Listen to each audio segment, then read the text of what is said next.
Le fait de jouir aussi. J'ai tellement grandi avec l'idée que l'orgasme masculin était systématique et l'orgasme féminin était tellement rare et difficile à avoir que du coup, c'était pas la peine d'en demander trop.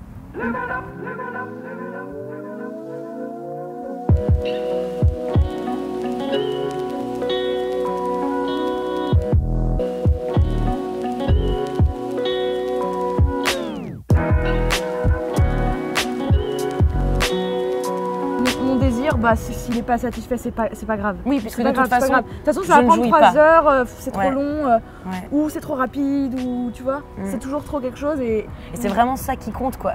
Et je me souviens vraiment avoir passé toutes mes premières expériences sexuelles jusqu'à vraiment tard dans ma vie à me dire que c'était pas grave, puisque bah, moi je me masturbais, donc je pouvais jouir toute seule, mais que le coït, c'était plus un instant genre charnel et agréable, mais c'était pas jouissif. C'était sympa parce que tu partageais un bon moment avec quelqu'un. Voilà, c'est ça. Une bonne activité.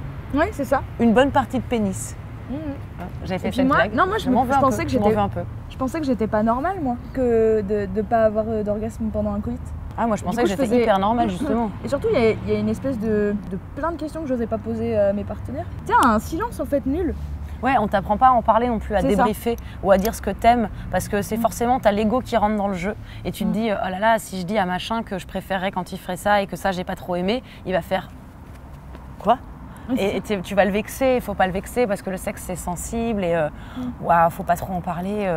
Et donc du coup tu débriefes pas, du coup tu fais l'amour de manière un peu nulle parfois et c'est ok. Ça suffit. C'est ok jusqu'à un certain âge.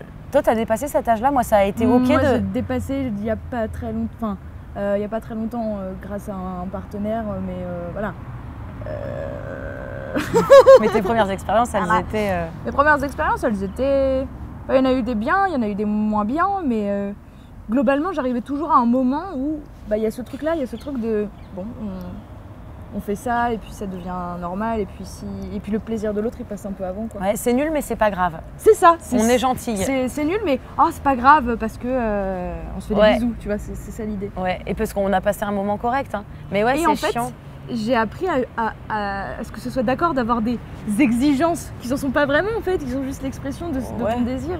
Mais moi, j'ai mis du temps, je crois que c'était plus tard que toi, que j'ai découvert que... le sexe, c'était vraiment bien pour d'autres raisons. À partir du moment où j'ai trouvé ça normal de jouir et normal effectivement d'exiger de jouir pendant le coït ou d'être pas contente si ça n'est pas arrivé ou si j'étais avec quelqu'un qui s'en battait la race, j'ai trouvé le sexe vraiment vachement plus intéressant et j'ai eu envie de le faire plein de fois parce que je me disais c'est trop bien, c'est stylé. C'est stylé, mon gars. Attendez les gars, c'est une bonne activité, c'est un truc positif. Ça fait du bien. Ouais. Et c'est bien. Ça fait de l'agréable. Et ça, genre, on nous le dit pas. On nous dit pas particulièrement qu'on fait le sexe pour le plaisir. Jusqu'à il n'y a pas très longtemps, ça s'appelait quand même devoir conjugal. Donc, nickel. Déjà, on est bien dans les chaumières. En guise de conclusion. En guise de conclusion, petit A. Jouir égale oui. Non, mais attends, c'est cool de jouir. Et il faut le faire autant qu'on peut. Parce que c'est sympa. Moi, ce que j'ai retenu aussi de toi, de ce que tu m'as appris, c'est de ne pas s'excuser, en fait. Tu sais, c'est de ne pas faire « Ah, désolé, j'ai envie. J'ai envie et je suis pas... Enfin, j'ai pas envie que ça s'arrête ou j'ai pas envie d'être juste en dessous de ton désir, quoi.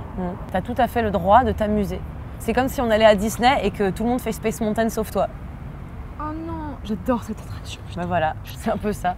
Moi, je pensais que chez les mecs, c'était un besoin vital et que nous, non. Et en fait... Non. Et en fait, depuis quelques années, je ne sais pas, j'en avais parlé à Anouk de Mademoiselle, à qui j'aime beaucoup parler de sujets de sexe, parce qu'elle a la rubrique sexe. J'avais parlé d'orgasme nocturne. Tu connais? Ah bah attends.